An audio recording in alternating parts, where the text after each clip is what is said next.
여러분은 군대에 갔을 때 어떤 게 제일 불편했었나요? 저는 훈련소에 처음 입소했을 때 젓가락 없이 포크와 숟가락 같이 달린 거 하나 쓰는 게 정말 불편했습니다. 병장되고 말년에 몰래 젓가락 들여와서 밥을 먹었지만요. 이 젓가락, 여러분들이 생활에서 절대 떼어놓을 수 없는 한국인의 필수품이죠. 오늘은 이 젓가락 이야기를 해보려고 합니다. 이 젓가락을 사용하는 나라 하면 한국, 일본, 중국, 동아시아의 세 나라가 첫손에 꼽히죠. 물론 홍콩이나 싱가폴, 베트남도 젓가락을 사용하긴 하지만 중국의 젓가락과 유사하기 때문에 별도로 구분하진 않습니다. 젓가락에 익숙하지 않은 외국인들은 이 세 나라의 젓가락이 그저 단순히 모양만 다르다고 생각하거나 잘 구분하지 못하곤 합니다. 그런데 모두 젓가락을 쓰는 나라지만 그 중에서도 한국 젓가락이 가장 쓰기 어렵고 한국인의 젓가락질이 놀랍다고 외국인들은 입을 모아 말합니다. 어떤 이유 때문일까요? 해외 커뮤니티 사이트에 올라온 글들 중에 내용을 추려봤습니다. 외국인들에게 가장 어려운 건 단연 한국 젓가락이에요.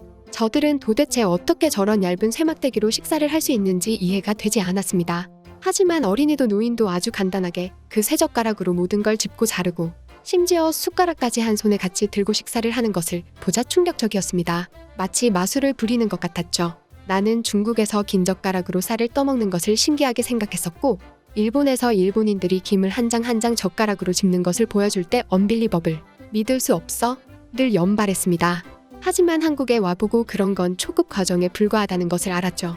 한국인이 김치를 한 손으로 젓가락만 가지고 자유자재로 찍고 잘라서 먹는 모습을 보면 동감할 겁니다. 외국인의 입장에서 볼 때 일본 젓가락은 짧고 젓가락을 만드는데 사용되는 나무가 매끄럽지 않기 때문에 외국인이 컨트롤하기가 매우 쉽습니다.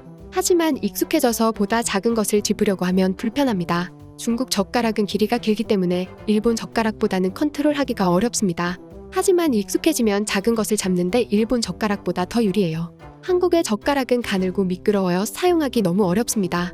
악솔 놔보, 차라리 젓가락 한 개로 음식을 찍어서 먹는 게 훨씬 편합니다. 하지만 한국 젓가락 사용법이 익숙해진다면 중국산, 일본산 젓가락을 사용하는데 전혀 문제가 없어요. 한국 젓가락을 마스터하게 되면 당신은 머리카락이나 작은 먼지도 젓가락으로 집을 수 있게 됩니다.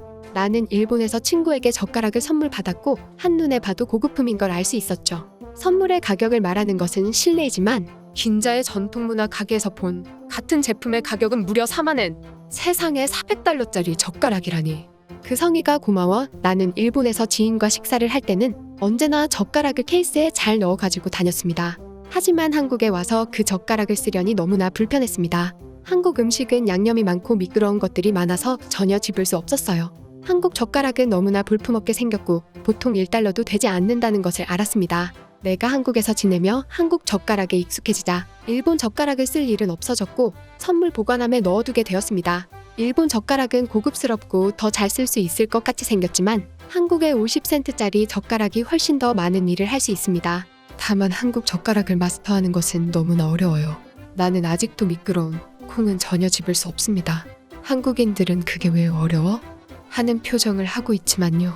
네, 쓰기는 어렵지만 할 수 있는 일이 훨씬 더 많다는 것. 외국인들도 어느 정도 젓가락의 차이를 알게 되면 실감하는 부분이네요. 일본에서는 개인 젓가락을 젓가락 주머니 같은 데 넣어서 들고 다니면서 식당에서 사용하는 모습을 간혹 볼 수 있는데요. 일본 드라마 같은 매체를 보신 분들은 간접적으로 아는 모습일 겁니다. 대중적인 장소를 이용하면서 위생적인 면을 고려한 부분도 있겠지만 솔직히 상당수는 과시욕입니다. 보통 개인 젓가락은 장인이 만든 수제품을 들고 다니지 식당에 가도 있는 흔한 젓가락을 들고 다니는 사람은 거의 없거든요. 일본에서는 삼각형으로 잘라진 곤약의 끄트머리를 쉽게 잡을 수 있는 젓가락이면 품질이 뛰어난 명품 젓가락 대접을 받는데요. 이런 젓가락은 장인이 사용자의 무게중심을 고려해 만든 거라고 해서 저렴한 건 2,000엔, 3,000엔짜리도 있지만 만엔 언저리를 보통 가볍게 넘어갑니다. 그리고 젓가락 명장이 만든 제품들은 젓가락 한 벌에 10만엔 이상 가는 것도 종종 있습니다. 그저 대부분 대나무에 오치를 하거나 자개 무늬를 넣고 장인만의 문양을 넣는 건데요. 사실 여기서부터 한국 사람들은 의아하게 생각할 겁니다. 아니 대체 오치를 하고 문양을 넣는다고 얼마나 잘 집어지길래 저 가격인데? 실용적이고 일단 편하게 쓸 수 있는 걸 더 중요하게 생각하는 한국인의 관점이겠죠. 우리나라 사람들은 번거롭고 불편한 거 굉장히 싫어하니까요. 그런데 긴자의 젓가락 전문 매장에 가보면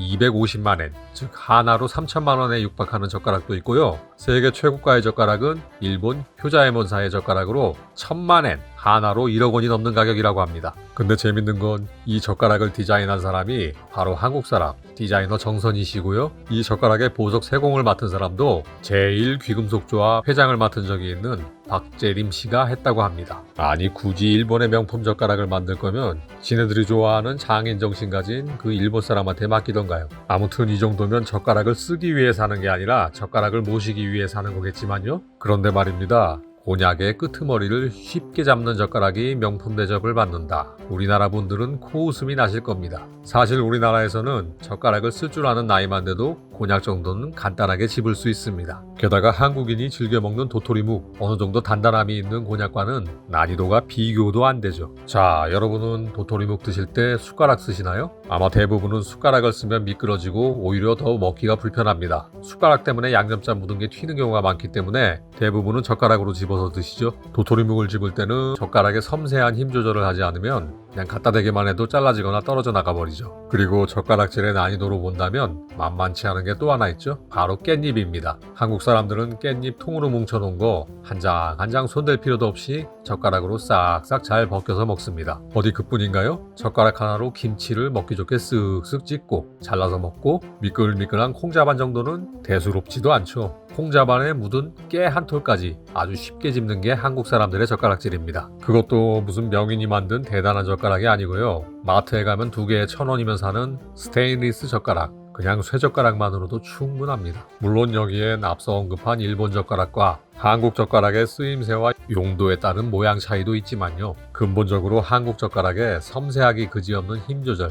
다양한 쓰임새에 비하면 일본의 젓가락 문화가 정밀하고 섬세함에 극치라고 자화자찬하는 게 코웃음이 나옵니다. 한국의 젓가락이 이런 섬세하고 복잡한 힘 조절을 가능하게 하는 원동력은 아주 간단한데요. 바로 젓가락 끝이 가늘고 금속이면서 접점이 딱 붙게 맞물려 있죠. 이 작은 차이가 한국의 젓가락질을 외국인들이 볼 때 예술의 경지로 끌어올린 겁니다. 얼핏 보면 끝이 뾰족한 일본 젓가락이 오히려 작고 섬세한 물건을 더 잘 집을 수 있을 것처럼 보이지만 실제 써보면 절대 그렇지 않습니다. 일본의 젓가락은 생선을 먹을 때처럼 뼈를 발라내거나 살을 떠내는 데는 유리하지만 젓가락의 끝이 떨어져 있기 때문에 작은 걸 집으려고 하면 틈이 생겨버립니다. 그러면서 손으로 잡는 부분은 두꺼워서 힘을 제대로 조절할 수가 없게 됩니다. 중국의 젓가락 역시 길이가 길고 끝이 뭉툭하기 때문에 이걸 금속 재질로 만들면 무겁고 커서 쓰기가 굉장히 불편합니다. 그렇게 되면 손으로 잡는 부분의 힘 조절이 굉장히 어려워지죠. 이 때문에 개당 1,000원도 안 하는 한국의 쇠젓가락이 일본의 명장이 만든 명품 젓가락보다 훨씬 더 다양하고 많은 동작을 하는데 편리한 거죠. 그리고 한국 사람이라면 전혀 신기할 것도 없는 한 손으로 수저를 다 들고 숟가락 썼다가 젓가락 썼다가 하는 거. 여러분도 이거 어려운 분 없으시잖아요. 그런데 일본 젓가락이나 중국 젓가락은 두께와 모양 때문에 이 기술을 사용하기가 어렵습니다. 중국이나 일본 숟가락은 도자기 재질이라 한 손으로 젓가락과 숟가락을 같이 쓴다는 건 불가능하죠. 바로 이러한 이유 때문에 손의 섬세한 동작과 미세한 근육까지 발달하게 되는 한국 젓가락을 도저히 따라올 수가 없는 거죠. 중국과 일본은 숟가락을 굉장히 한정적인 용도로 사용하기 때문에 그렇다고 항변할 수도 있지만 애초에 한국이 숟가락도 더 잘 쓰고 젓가락도 더 잘 쓰고 잘 사용하는데 무슨 할 말이 필요할까요? 굉장히 흥미로운 사실 또 하나는 전 세계 IQ, 지능지수 상위 국가를 보면 항상 최상위권에 모두 젓가락을 쓰는 나라가 올라와 있습니다. 매년 조사에 따라 순서만 조금씩 달라질 뿐 한국, 일본, 중국이 맨 꼭대기에 올라가 있죠. 스위스의 취리 대학의 연구 결과 등에 따르면 한국을 비롯한 젓가락을 쓰는 동아시아의 국가들이 지능지수가 높은 이유는 어릴 때부터 젓가락을 사용하면서 손의 미세한 근육과 신경이 극도로 발달되기 때문에 뇌의 세포가 보다 활성화되고 많은 영역을 개발할 수 있게 된다고 합니다. 그리고 젓가락을 쓰는데 동작이 세분화되고 다양할수록 더 많은 미세 근육과 신경이 발달한다고 합니다. 그러니 중국과 일본보다 더 섬세하고 난이도 높은 젓가락질을 하고 있는 한국이